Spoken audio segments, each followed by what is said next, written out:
Hi there, Mayflom here, and today I am taking a look at the Memento Luxe ink pads from Sukaniko.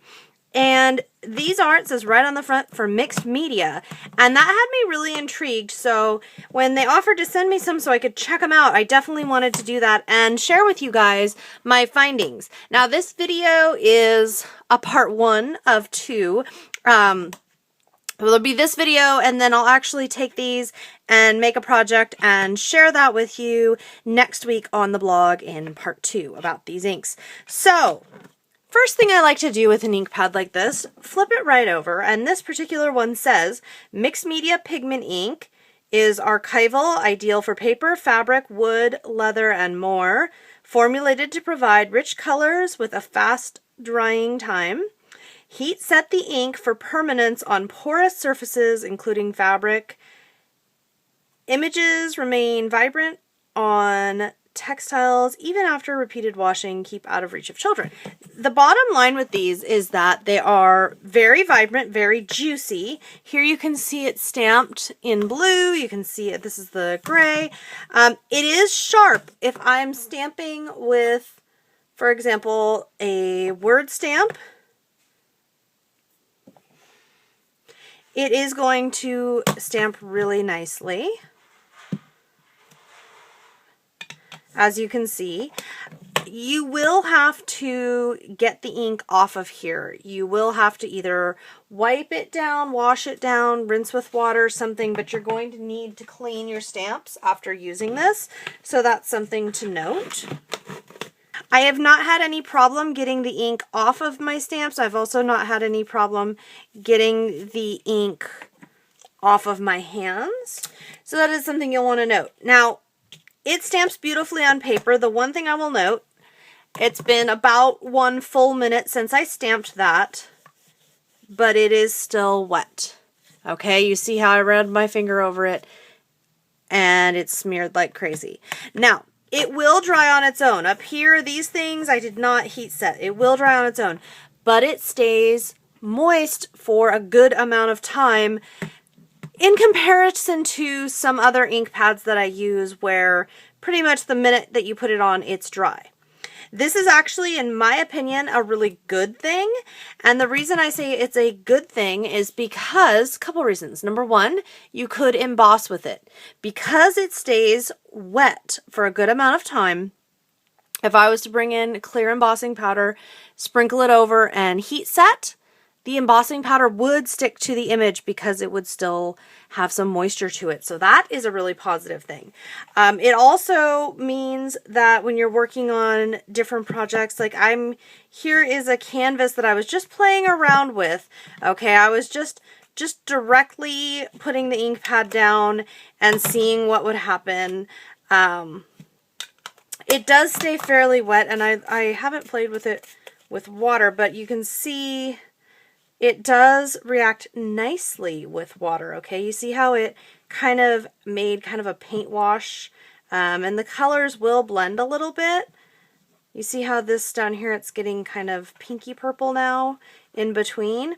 So I think that's really interesting to note that it does do well with water. Some inks, if you sprayed them with water, the colors separate, they get yucky. It's not a good thing.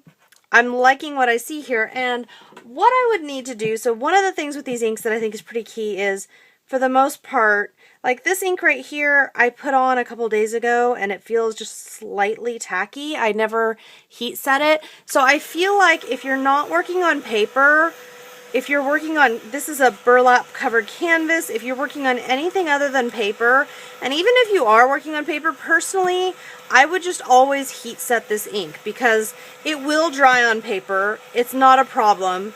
However, do you want to take the chance that you're scrapbooking and you do that? Probably not. So I think heat setting it is just a good rule of thumb in general, just so that you know that your project is not going to be messed up or anything.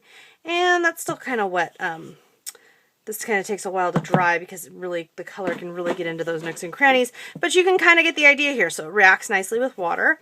And so you can do, it is called a mixed media ink, and obviously you can use it on lots of different surfaces. Here I have a piece of fabric that I stamped with a flourish, and then I heat set it until it was dry, and you will see if I spray it now with water, if I get it wet or anything, it is not going to react to that water. It is set.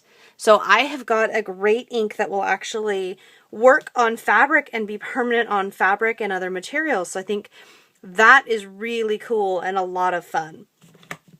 Here on my board, there's just a couple different colors going on. Down here, you can kind of see a whitish circle. There is a white ink pad, and it does work on the pale colors, but it also works.